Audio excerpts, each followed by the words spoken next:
Bangladesh has entered a historic yet tense political crossroads after the February 12, 2026 general election. Well, the Bangladesh Nationalist Party, that is BNP, secured a landslide victory, and Tarique Rahman has taken office as the country's new Prime Minister. But instead of marking a smooth transfer of power, the nation now faces a constitutional deadlock known as the double oath crisis, which threatens to deepen political divisions and spark unrest. Well, let us shed light on the background, a historic election after upheaval. The 2026 election was the first since the nationwide student-led uprising of July 2024 that toppled former Prime Minister Sheikh Hasina. Millions demanded political reform and an end to authoritarian practices. An interim government led by Muhammad Yunus, followed by a referendum, sought to reshape Bangladesh governance framework. And in the election, the BNP won a two-thirds parliamentary majority, and its ally Jamaat-e-Islami also secured dozens of seats, while the Awami League, Hasina's party, was barred from contesting. International leaders, including those from India and Pakistan, congratulated the new government, highlighting the global significance of the political shift. Well, let us shed light on the July Charter, that is a blueprint for reform. At the center of the current crisis is the July National Charter, a comprehensive set of 84 proposed constitutional reforms that has been drafted after the 2024 uprising. And the charter aims to curb executive overreach, ensure stronger checks and balances, and prevent future autocratic rule. A referendum held alongside the general election reported over 60% support for the charter's principles. However, popular approval does not automatically amend the constitution. Lawmakers are expected to formally ratify the charter to enact it into law, creating a political expectation of endorsement. Well, now let us shed light on the dual oath requirement.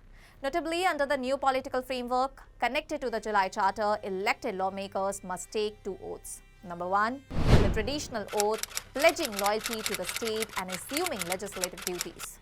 A second oath pledging to uphold and implement the July Charter, effectively activating Parliament's role as a constituent assembly.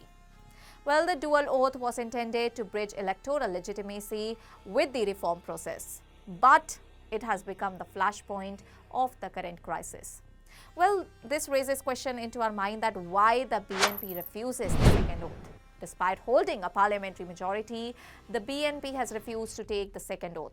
Party leaders argue that the charter grants excessive and unchecked power to the Constituent Assembly, potentially limiting executive authority before the new government can govern.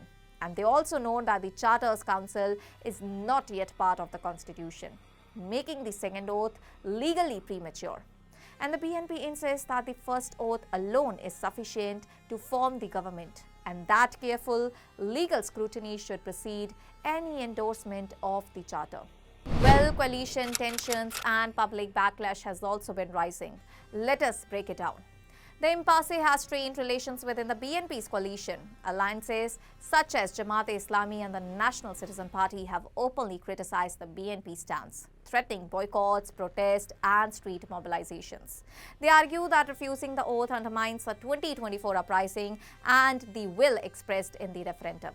And at Tarique Rahman's swearing-in ceremony, several coalition partners stayed away in protest, highlighting the depth of political divisions. Now, let us break down about the risk of unrest and what comes next. Analysts warn that the deadlock could trigger instability nationwide. And if coalition partners withdraw support or mobilize citizens, Bangladesh could face prolonged unrest, threatening economic recovery and social peace. So for now, Tarique Rahman's government begins its tenure under the shadow of constitutional uncertainty. Whether this double oath standoff leads to compromise or escalates into a full-blown crisis will define the future of Bangladesh's fragile democracy.